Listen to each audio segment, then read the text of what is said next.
Bismillahirrahmanirrahim. Assalamualaikum warahmatullahi wabarakatuh.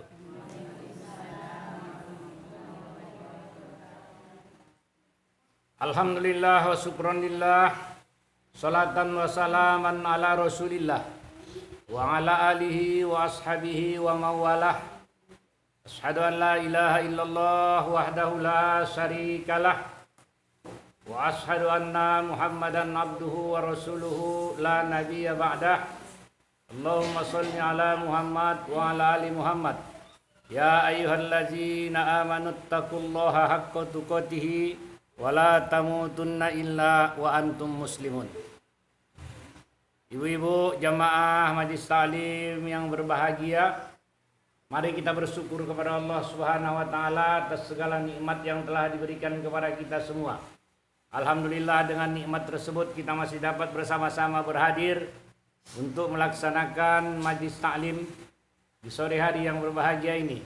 Semoga hendaknya semua yang kita lakukan ini akan menjadi amal ibadah buat kita semua. Salawat berangkai salam tidak lupa kita hadiahkan kepada Nabi kita, junjungan kita, baginda Nabi besar Muhammad sallallahu alaihi wasallam. Allahumma sholli wa sallim alaihi. Mudah-mudahan kita semua akan mendapat syafaat dari beliau di hari kiamat nanti. Amin ya rabbal alamin. Ibu-ibu yang dimuliakan Allah, semuanya kita ini ingin bahagia, betul tidak Bu? Semua ingin bahagia. Ada yang tidak menderita? Ibu-ibu yang dimuliakan Allah, mungkin sebagian orang berpikir bahagia itu karena harta. Ya Bu ya. Kalau kita sepintas berpikir, manalah mungkin bahagia kalau tak ada harta. Tapi Bu, tidak selamanya kebahagiaan itu disebabkan banyaknya harta. Ibu-ibu, ada satu kunci kebahagiaan. Kalau dapat ini ibu-ibu, insya Allah pasti bahagia. Apa itu kuncinya tuh Bu? Apabila kita mampu mentaati 4 raja. Nah, Bu, 4 raja. Kalau taat kita sama yang 4 raja ini Bu, bahagia kita. Pernah udah dengar kan? Belum. Asalkan taat ibu semua yang 4 raja ini, pasti bahagia, dijamin.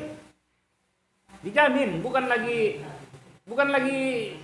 mungkin. Bahagia itu pasti dijamin. Asalkan mampu mentaati 4 raja. Ibu bertanya kenapa 4 raja itu ibu ya kan? Nah, siapa yang 4 raja itu? Yang pertama Bu, raja yang pertama dialah Rabbal Alamin. Kita ibu kan? Dialah ibu Rabbal Arsil Karim. Dialah ibu Maliki Yaumiddin. Hah? Dialah Bu Rabbal Alamin yang menciptakan alam semesta. Dialah Rabbal Arsil Karim yang memiliki dan menguasai aras yang agung. Dialah Bu Maliki Yaumiddin, dialah nanti yang menguasai hari kiamat, hari pembalasan. Dialah Ibu Rabban Nas, dialah Tuhannya manusia. Maka kita dalam sholat, Bu, kalau kita membaca ayat Qul a'udzu birabbin nas, ya kan? Malikin nas, ilahin nas, min syarril waswasil khannas, allazi yuwaswisu fi sudurin nas minal jinnati wan nas. Dialah Rabban Nas, Tuhannya manusia. Dialah Bu Malikin Nas, dialah rajanya manusia. Dialah Ilahin Nas, dialah sesembahan dan Tuhan manusia. Siapa dia Bu? Allah Subhanahu wa taala. Maka itu raja yang pertama. Dialah Rabbal Alamin, rajanya seluruh alam. Maka kalau taat sama dia Bu, mudah-mudahan kebahagiaan pasti akan dapat. Tapi Bu, tunggu dulu. Ada 3 lagi yang ditaati. Ya, nah, dialah Rabbal Alamin. Kalau sudah kita taat sama dia Bu, ada 2 perintahnya Bu. Ada 2 perintahnya. Ini dari situlah dipecah nanti perintah-perintah yang lain. Dari yang 2 ini. Yang pertama, buat hablum minallah, hubungan sama dia. Itu merupakan ibadah. Ini Bu termasuk hablum minallah. Satu lagi, yang kedua hablum minan nas. Jadi ini dapat dua-dua ini Bu. Hablum minallah dapat, ya kan, majlis taklim, wirid yasin. Hablum minan nas dapat, kita melakukan hubungan silaturahim. Maka dua unsur ini tak boleh tertinggal. Baru kita satu raja yang ditaati. Tapi Ibu, ada raja yang kedua yang juga harus kita taati. Ini semua bersumber dari raja yang pertama. Macam mana pun Ibu kita, kalau tak kita taati ini raja yang kedua ini gagal juga. Dialah Ibu rajanya umat Islam. Siapa itu Bu? Siapa kira-kira? Coba tebak. Raja umat Islam itu siapa Bu? Iya, dialah dia. Taat sama raja yang kedua. Dialah Rasulullah SAW. Kenapa? Karena perintah Allah tuh tak bisa langsung sama kita, harus melalui Rasulullah. Karena wahyu itu turun kepada Rasul. Dari Rasul baru bisa menyambung ke kita. Mana bisa kita langsung dari Allah? Kalau ada orang bilangkan dia dapat wahyu dari Allah sesudah Rasulullah, pembohong itu. Tak masuk akal. Dapat wahyu dari Allah, tak masuk akal itu. Iya kan? Hanya Nabi dan Rasul yang dapat wahyu. Kapan Nabi dan Rasul itu sudah berakhir? Rasulullah yang terakhir, penutup Nabi dan Rasul. Mana mungkin lagi pula ada sekarang jadi Nabi? Makanya ibu Adam sama ibu nanti dia dapat wahyu, tak betul itu. Karena wahyu itu hanya diturunkan kepada Rasulullah, kepada Nabiullah. Kita ini Bu, hanya dapat mungkin karomah, mungkin dapat maunah, mungkin dapat karomah, bukan maunah, mungkin dapat kita karomah. Hanya karomah yang mungkin bisa kita dapatkan, pertolongan Allah. Kalau wahyu tak mungkin lagi. Nah, ibu-ibu yang dimuliakan Allah, ini baru dua raja yang kita tahan. Ada lagi Bu, yang ketiga. Ini dari Allah juga nih. Dari raja yang pertama juga sumbernya Bu. Terus dari Rasulullah raja yang kedua bersambung ke raja yang ketiga. Nah, coba ibu tebak siapa raja yang ketiga? Raja yang pertama sudah Bu. Raja yang kedua sudah. Sekarang raja yang ketiga, coba ibu tebak siapa kira-kira? Nah, dialah Bu wali-walidayya. Kedua orang tua kita. Dalam Al-Quran disebutkan wasainal insana biwalidayhi ihsanan. Kami pesankan, kami perintahkan kata Allah kepada manusia supaya mereka mentaati, mematuhi, menyayangi kedua ibu dan ayah. Di antaranya tuh ada lagi yang diutamakan di antara yang dua tuh. Siapa dia nomor satu? Siapa dia nomor dua? Wasainal insana biwalidayhi ihsanan hamalathu ummuhu kurha wa wada'athu kurha. Di antara ayah dan ibu itu tadi yang paling utama pula ibu, beruntung ibu-ibu. Makanya ibu lebih dihormati orang tua perempuan dari laki-laki. Ibu lebih dihormati daripada kami. Nah, kenapa ibu-ibu? Hamalathu ummuhu kurha wa wada'athu kurha. Karena ibu menghamilkan susah payah, melahirkan pula susah payah. Kalau sempat dulu laki-laki ibu menghamilkan sama melahirkan, Bu, udah jelas kami pula lebih dihormati dari ibu. Nah, jadi ibu beruntung. Kenapa ibu paling dihormati dari ayah? Amalathu ummu kurha wa wada'athu kurha. Wa hamluhu wa fisaluhu salasuna sahra. Kemudian ibu yang menghamilkan, ibu yang melahirkan tubuh, dia pula menyapihnya selama 30 bulan, salasuna sahara. 30 bulan Bu. Kalau menyapih itu apa itu Bu ya? Ibu tahu itu keras. Apa maksud menyapih itu Bu? Menyusukan dia Bu. Ada ibu ini menyusukan anak 30 bulan. Salah sunnah saharo. Hah? Kalau 4 tahun tak masuk itu. Salah sunnah saharo 30 bulan. Kira-kira kok 30 bulan tuh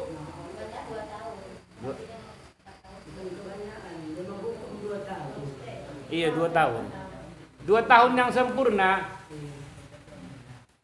2 tahun yang sempurna.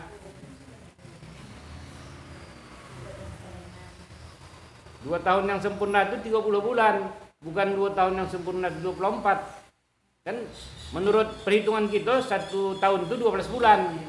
Kalau 2 tahun berarti belum sempurna. Iya. 2 setengah. Belum sempurna. Kenapa? Karena masih 24. Salah sunnah sahro 30 bulan. Baru udah sempurna 2 tahun itu. Maka ibu-ibu muda nanti kalau bisa susukan anak selama 30 bulan. Jarang memang ya. Jarang. Tapi tak wajib pula tuh, tapi jarang. Tapi begitulah ketentuannya kalau memang udah dipatuhi, taati. Salah sunnah sahro. Makanya ibu, hatta iza balagha asaddu wa balagha arba'ina sana. Makanya ibu, bagi kita yang sudah mulai dewasa, apalagi udah umur 40 tahun, harus didoakan. Kita bersyukur kepada Allah, bersyukur juga kepada ibu ayah kita. Terutama ibu tadi. Hatta iza balagha asuddahu wa balagha arba'ina sana. Qala rabbi auzi'ni an ashkura nikmataka allati an'amta 'alayya wa 'ala walidayya wa an a'mala sholihan tardahu wa aslih li fi dzurriyyati inni tubtu ilaika inni minal muslimin. Jadi harus bersyukur kepada ibu dan ayah. Sebaliknya kalau kita tak bersyukur berarti kita tak taat kepada mereka. Nah, ibu-ibu andaikan ayah dan ibu juga bukan muslim, andaikan ibu ya. Orang Kristen sekalipun ayah dan mamanya, ibu, dia tidak boleh memusuhi. Dia juga harus taat selama yang diperintahkan itu tidak bertentangan dengan ajaran Islam. Selama yang diperintahkannya itu tidak bertentangan dengan perintah Allah dan Rasulnya. Jangan pula bu, mentang-mentang ayahnya orang Kristen, omaknya orang Kristen, dia udah masuk Islam, langsung putuskannya hubungan silaturahim tetap. Tak bisa bu, salah. Macam mana pun dia lahir dari situ, tak bisa dimungkiri. Tapi kalau disuruh ayahnya pula dia untuk memaksiati Allah, diajaknya pula anda berangkat ke gereja, diajaknya untuk ikut beserta dia melakukan ritual-ritual keagamaan, salah menurut agama kita, wajib kita ingkari. Tapi kalau tak begitu bu, wajib kita mentaati, walaupun sekali dia bukan orang Islam. Makanya ibu-ibu yang dimuliakan Allah, ada satu aliran Islam yang namanya takfiri. Ajaran Islam namanya Islam takfiri. Itulah bu yang tak boleh masuk ke Indonesia. Ngeri itu bu. Takfiri namanya. Setiap yang tak masuk kelompok dia kafir. Kalau dah kafir, putus langsung hubungan. Halal darahnya, halal harta. Nah, ini bahaya.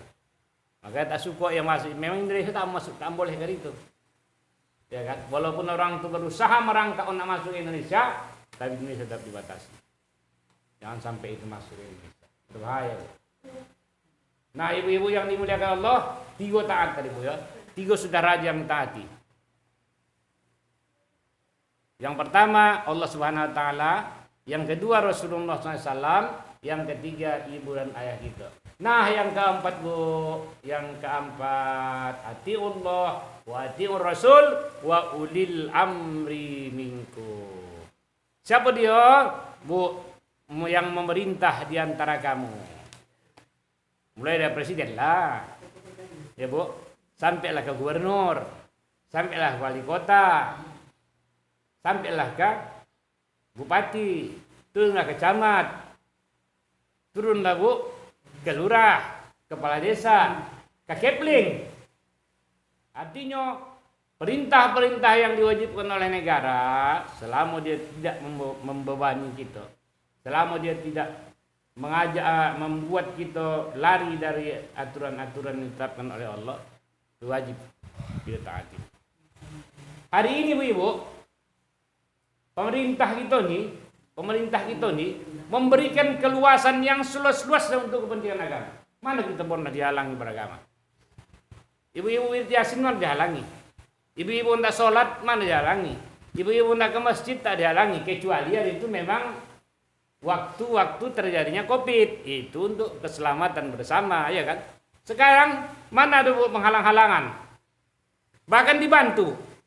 Musola-musola dibantu pemerintah, masjid-masjid dibantu pemerintah, pesantren-pesantren, pendidikan-pendidikan, ya kan Bu? Dibantu oleh pemerintah.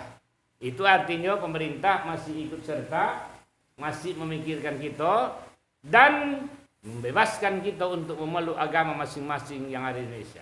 Kristen bebas beribadah, Islam bebas beribadah, Buddha bebas beribadah, Hindu bebas beribadah. Pokoknya Bu, agama-agama yang diakui pemerintah ini bebas beribadah, tak ada dihalangi. Maka Ibu, setelah kita taat kepada Allah tadi raja yang pertama, taat pula kita kepada raja yang kedua Rasulullah, taat kita kepada raja yang ketiga ibu dan ayah, taat kita kepada raja yang keempat, itulah pemerintah. Ibu pasti bahagia. Pasti bahagia. Kalau tiga yang ibu taati, empat tidak, ibu dikojar-kojar, dianggap ibu teroris. Kemana minta tonang? Iya Bu, lari ke sana kena kojar, lari ke sini kena kojar. Kenapa? Karena ibu tak taat kepada raja yang keempat. Ibu-ibu itu. Jadi kunci bahagia itu sonang Bu. Iya, tak susah. Ulil amri minkum, tak apalah payah-payah. Ibu bahagia, pasti bahagia. Jadi bukan karena harta kebahagiaan Ibu. Banyak orang yang berharta tapi tak bahagia Pak. Belum tentu Bu. Belum tentu orang yang banyak harta itu bahagia. Percaya Bu tidak? Percaya Bu?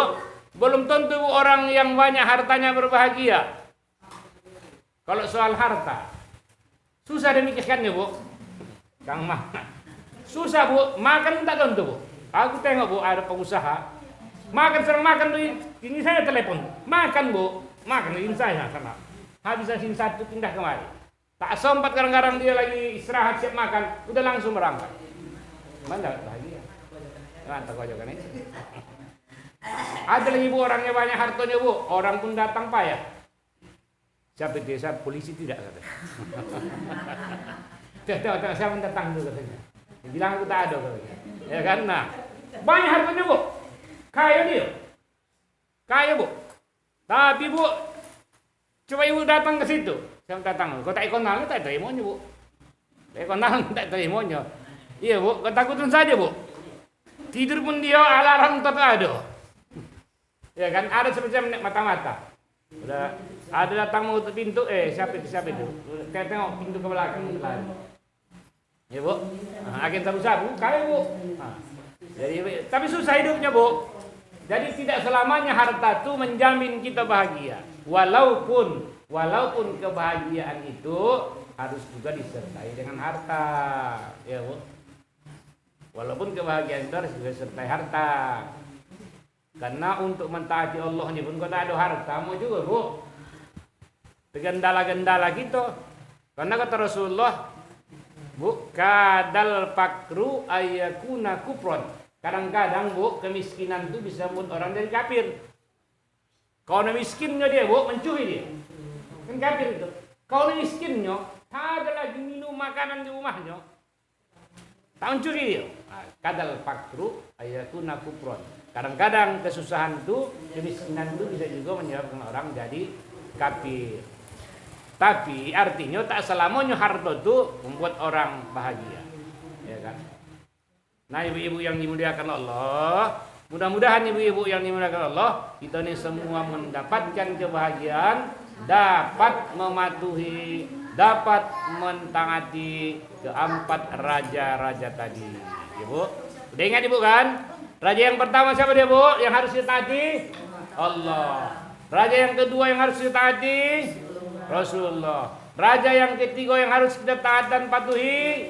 Ibu dan ayah. Raja yang keempat yang harus kita patuhi? Ulil amri minkum, pemerintah. Makanya jangan jual sabu-sabu karena dilarang pemerintah. Datang ada sama dia. Bahaya. Jangan jadi teroris. Kenapa? Karena diburu-buru. Itu juga dibenci pemerintah. Ibu. Nah, ibu-ibu yang dimuliakan Allah, kalau disuruh vaksin, vaksin juga lah. Kalau yang sehat, ya Bu. Jadi sekarang tak ada vaksin deh kan, udah agak aman Ibu. Nah ibu-ibu yang dimuliakan Allah, itulah ceramah kita sore hari ini. Mudah-mudahan ada fadilahnya buat kita semua, ada manfaatnya. Amin ya rabbal alamin. Billahi taufiq wal hidayah. Assalamualaikum warahmatullahi